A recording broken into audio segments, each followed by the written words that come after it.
Hi, welcome to Appalachian Knife and Fur. I'm Alex. Just kind of got done doing a remodel of the shop here, kind of resetting up, retooling. So I thought I'd give a little shop tour and kind of show the facilities. So I'll just kind of start in one corner here. There's table saw, cords, sort of various things. Come around here, you can see the old Grizzly. I don't think I'll be using that a whole lot anymore. Got the little bandsaw, another little disc belt grinder, and the heart of the shop, the brand new TW90 that I just got set up. Don't have the dust collection set up yet. Looking forward to it. Got belt storage up here. Little shelf with all of the tooling accessories for the TW90. Haven't finished the racks yet for the tool arms, so they're sitting right there for now. Kind of come around here. We got the little drill press, the Portaband bandsaw rig here. I just built that little table, welded it up, and mounted the bandsaw to it. Seems to be working pretty good. Right here is the glue up, layout, and sharpening bench. Do a lot of the file work and vise work here on this bench as well.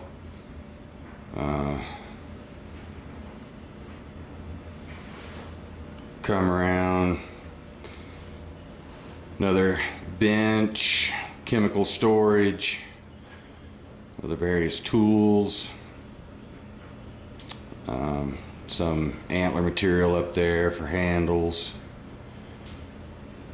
The box which I keep all of my handle materials and pin stock in, some antlers, micarta, pin stock.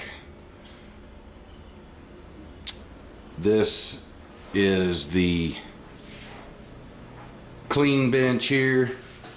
This is where I do the more refined stuff, leather work, patterns. Got a nice poster of fatal wounds, just various books and office materials. Around to the toolbox, which I can reach pretty easy from setting up my bench. Got the homemade stitching clamp there for leather work. Here at the bench, got a couple of willow leaf hunters that are handles are glued up. It's 1095 loveless bolts, green canvas micarta. Got a couple of those to finish the handles on. There's a couple miscellaneous knives, a couple little baby skinners that I need to get sheaths done for. Few of my trapper model that are done, just needs to be sharpened. That's 3/32 01 with black linen scales. My prized possession, or one of them, my Randall M1. The only reason it's down here on that bench is because I've been contemplating making one, or a version of one. Here's a sort of an Indian fighter. It's a file blade, black bear bone handle, and gut hafting. Got a little file work on the back. There's some sheaths for the trapper model in various stages. Not much else to see down there. Come around to the fridge, which is always good to have in the shop. That's the freezer for some fur storage, deer legs that haven't been cleaned yet to retrieve the bones. Inside we've got a deer that got quartered yesterday, the all-important Budweiser. This is the bench where I do most of the chemical stuff, bluing, cleaning, stuff like that. There's some bones, clean bones, some trapping call lure. I believe those are water line lures, beaver, otter, muskrat. Here's some bones that I cleaned and put together for a deer butchering video that I'm working on. That's the leg joint, so I can show, you know, where you can cut with a knife instead of sawing it apart. Same with the pelvic bone. There's the toaster oven I use for tempering. Sink. Obvious things that would be near a sink. There's the shop apron. That is bark tan deer hide that I produce here in this shop, and a very mangy coyote, a painting that my wife did years ago, the chop saw, and a picture of me and Jeremiah Johnson. Just another day with Redford on the mountain. So that is pretty much a quick overview of the knife part of Appalachian Knife and Fur. It's usually not this clean. Like I said, I just got done. I'm not even really settled in yet. I haven't truly started working down here again yet. Looking forward to it tomorrow morning though. Again, the TW90, which I can't wait to fire up and start getting some knives. Some old traps, washer and dryer that I use for some for tanning, cleaning anyway. This is the bathroom, which doubles as a drying room. I can keep it warm during the winter. There's a gang of number 2 coil springs that need to be re-dyed and re-waxed so I can get them back out on the line. Just some turkey feathers and turkey fans. And this is the fur part of Appalachian Knife and Fur. This is the leather and fur room. There's a couple of bark tans that I just got done currying, which slickering them and oiling them. They look pretty oily right now, but I just got done with it. That oil will soak in. So we can come around here.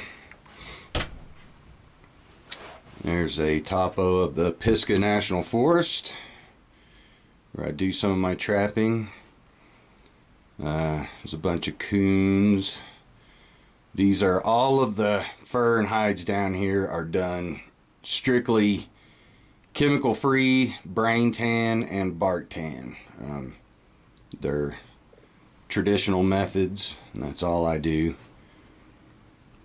There's various bones and feathers. I pretty much try to use and collect everything I can off of all the animals that I harvest. There's a pile of bark tan done, ready to go. Some candles that I make as my trapping wax gets kind of dirty and spent. I make candles out of it. Makes pretty good candles. There's fur on deer hide. There is a pile of brain tan that are done, already smoked, ready to go. There's some deer rawhide behind that. There are some coyotes. Some of them are brain tan, some of them are bark tan. Use different tannages for sort of different applications for the fur. There's some incidentals, possum and skunk, but if I catch them, I skin them. There's a nice otter I connected with last year, which I think is going to end up being a hat for me. Buckskin shirt. There's my trapping rig, which is basically just a belt with the pistol, flashlight, pole hatchet, pliers, everything you need right on your belt for trapping. Not everything you need, but the things you need accessible. There's some more bark tan, various projects. This is a rawhide shot flask for a muzzleloading shotgun. Turtle shell, which is going to be a turkey call. Strike a light bag. These are turkey wing bone yelpers that I make out of the turkey that I harvest. Again, it's pretty cool to make these calls out of the wing bones, where you can the following year actually call in your next tom with something from the year previous. So it's pretty satisfying. Some raven skulls back there that we're getting into the garden. There's a bunch of sinew and tendon that I pound for sewing. Various books. Raven's feet that, again, they were getting in the garden. They had to go, so I'll find something to do with them. Some candles I make out of the deer fat. Little case here with various parts and pieces, some turkey feet, sinew and gut, which is the hafting that I use, like I showed on that bare bone knife out there. Just some more bones, deer hooves, bones. These are some folding camp chairs that I make. Come around here, some coons that are kind of more scrap now. The good part's been cut out, but every bit of it gets used. Couple foxes. This one is a particularly nice fox, and the reason he is because he got to eat all my chickens last year. Here's some coon that didn't really have very prime fur on it, so when I come across those, I bark tan them, which makes some really nice thin leather, thin but pretty tough leather. Just various turkey beards. There's a pile of muskrat. This is bark tan muskrat and brain tan muskrat. Those are all out of the New River here in North Carolina, where I live. So that's the fur of Appalachian Knife and Fur. So that's pretty much it for a little tour around Appalachian Knife and Fur. Any questions I'd be happy to answer, and any comments I'd be happy to receive. I'm going to do another shop tour here in a few weeks when I kind of get up and running, and you'll see what it usually looks like. Thanks for watching.